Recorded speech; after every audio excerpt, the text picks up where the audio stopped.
Every autumn, Perth's iconic Cottesloe Beach becomes home to some extraordinary installations, much like mysterious alien visitors taking a beach holiday. This beach is one of my favourite places to come to in Perth, and I reckon when Sculpture by the Sea sets up residence, it becomes everyone's favourite beach.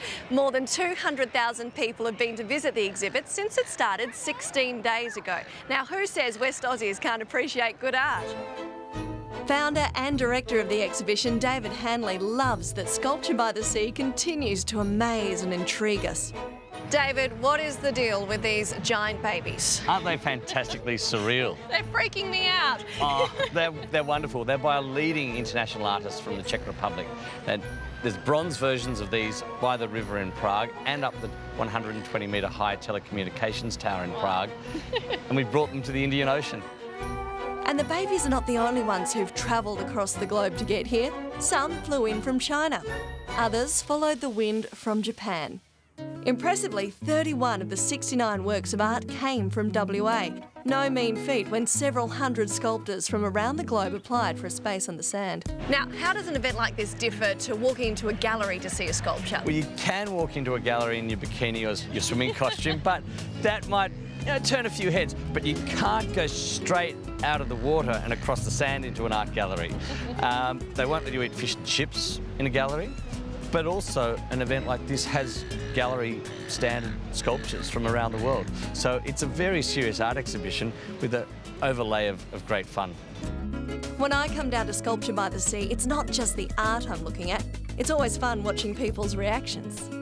I've come down a few times this year already, and every time I see something different.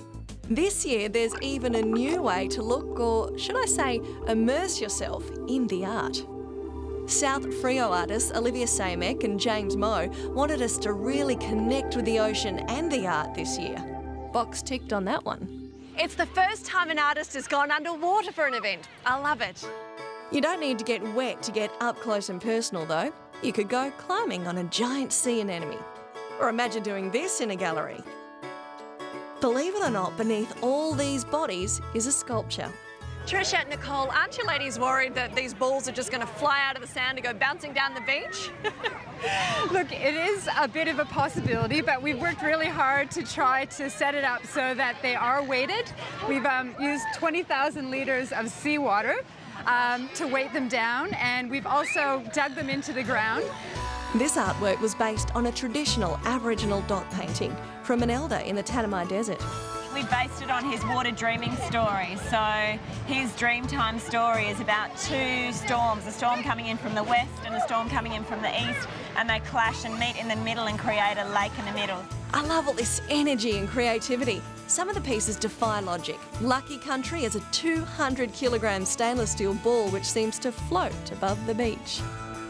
This one is a more mobile piece, while others, I just don't know. But I'm prepared to keep trying.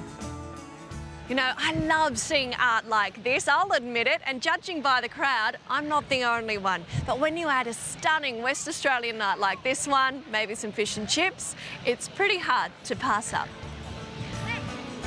And you have one last chance to check it out when the sun sets on the exhibit for the final time tomorrow night.